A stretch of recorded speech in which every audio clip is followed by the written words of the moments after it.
Doctor Mizanur Rahman Azhari চিনেন না? উনি একটা কথা বলেছিলেন, একদল খাইছে আর একদল খাওয়ার জন্য রেডি হয়ে আছে।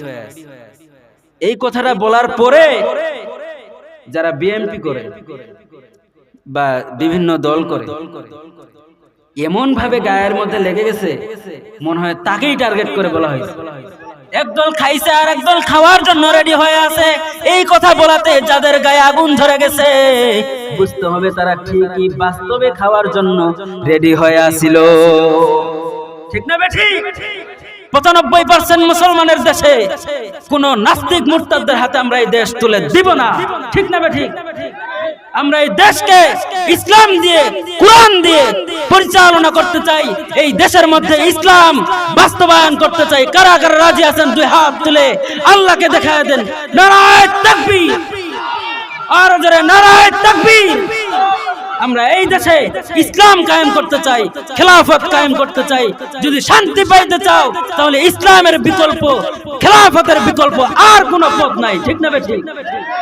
এজন্য শান্তি যদি পাইতে হয় ইসলাম ছাড়া অন্য কোন জায়গায় শান্তি পাওয়া যাবে না। সমাধান যদি পাইতে হয় কোরআনে আসতে হবে। সমাধান যদি পাইতে হয় হাদিস মানতে হবে। সমাধান যদি পাইতে হয় ইসলাম দিয়ে রাষ্ট্র পরিচালনা করতে হবে। জিনা যদি কমাইতে হয় ইসলাম দিয়ে রাষ্ট্র পরিচালনা করতে হবে। সুদ যদি বন্ধ করতে হয় ইসলাম দিয়ে রাষ্ট্র পরিচালনা করতে হবে। ঘুষ যদি বন্ধ করতে হয় কোরআন দিয়ে রাষ্ট্র পরিচালনা করতে হবে। সমস্ত ডাকাতি, ছিনতাইকারী, সমস্ত হত্যা, এই সমস্ত অপকর্ম যদি আপনারা নির্মূল করতে চান, কোরআনের আইন বাস্তবায়নের বিকল্প আর কোনো পথ খোলা নাই। ঠিক না বেঠিক?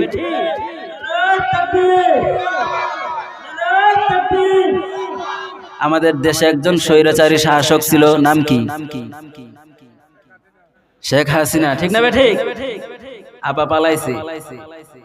দেখছেন, আপনারা দেখেছেন আওয়ামী লীগের কিছু চামচারা কিছু পকেট গরম করার জন্য আপা আপা ডাক্তার ডাক্তার মুখের মধ্যে ফেনা তুলে ফেলছে। ঠিক না বেঠিক? ভালো করে কান খাড়া করে শুনে রাখেন।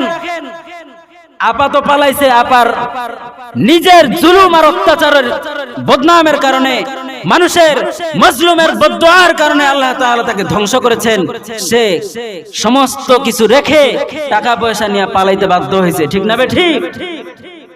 কিন্তু বর্তমানে দেখবেন আরেক দল খাওয়ার জন্য রেডি হয়ে আছে।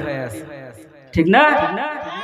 আমাদের সকলের প্রিয় একজন স্কলার, বাংলাদেশের ফেমাস, সকলেই চিনেন, ডক্টর মিজানুর রহমান আজহারি চিনেন না? উনি একটা কথা বলেছিলেন, একদল খাইছে আর একদল খাওয়ার জন্য রেডি হয়ে আছে। এই কথাটা বলার পরে যারা বিএনপি করে বা বিভিন্ন দল করে এমন ভাবে গায়ের মধ্যে লেগে গেছে, মনে হয় তাকেই টার্গেট করে বলা হয়েছে। একজন পুকুরের পাশে বসে আছে, এই পুকুরের পাড়ে কেরে? বলে আমি মাছ চুরি করি নাই। বলেন তো, ওর মনে মনে ছিল মাছ আমি চুরি করব। ঠিক না বেঠিক? বলছে পুকুরের পাড়ে কেরে? ওই ব্যক্তি বলতেছে আমি মাছ চুরি করি নাই। তার মানে বোঝা গেল ও মাছ চুরি করার জন্যই আসছিল। ঠিক না বেঠিক? একদল খাইছে আর একদল খাওয়ার জন্য রেডি হয়ে আছে। এই কথা বলাতে যাদের গায়ে আগুন ধরে গেছে, বুঝতে হবে তারা ঠিকই বাস্তবে খাওয়ার জন্য রেডি হয়ে আছিল। ঠিক না বেঠিক?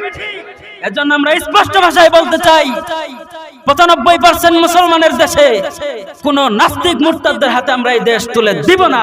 ঠিক না বেঠিক? আমরা এই দেশকে ইসলাম দিয়ে, কোরআন দিয়ে পরিচালনা করতে চাই। এই দেশের মধ্যে ইসলাম বাস্তবায়ন করতে চাই। কারা কারা রাজি আছেন দুই হাত তুলে আল্লাহকে দেখায় দেন। নারায়ে তাকবীর, আর জোরে নারায়ে তাকবীর। আমরা এই দেশে ইসলাম কায়েম করতে চাই, খেলাফত কায়েম করতে চাই। যদি শান্তি পাইতে চাও তাহলে ইসলামের বিকল্প, খেলাফতের বিকল্প আর কোনো পথ নাই। ঠিক না বেঠিক? এজন্য শান্তি যদি পাইতে হয় ইসলাম ছাড়া অন্য কোন জায়গায় শান্তি পাওয়া যাবে না। সমাধান যদি পাইতে হয় কোরআনে আসতে হবে। সমাধান যদি পাইতে হয় হাদিস মানতে হবে। সমাধান যদি পাইতে হয় ইসলাম দিয়ে রাষ্ট্র পরিচালনা করতে হবে। জিনা যদি কমাইতে হয় ইসলাম দিয়ে রাষ্ট্র পরিচালনা করতে হবে। সুদ যদি বন্ধ করতে হয় ইসলাম দিয়ে রাষ্ট্র পরিচালনা করতে হবে। ঘুষ যদি বন্ধ করতে হয় কোরআন দিয়ে রাষ্ট্র পরিচালনা করতে হবে। সমস্ত ডাকাতি, ছিনতাইকারী, সমস্ত হত্যা, এই সমস্ত অপকর্ম যদি আপনারা নির্মূল করতে চান, কোরআনের আইন বাস্তবায়নের বিকল্প আর কোনো পথ খোলা নাই। ঠিক না বেঠিক?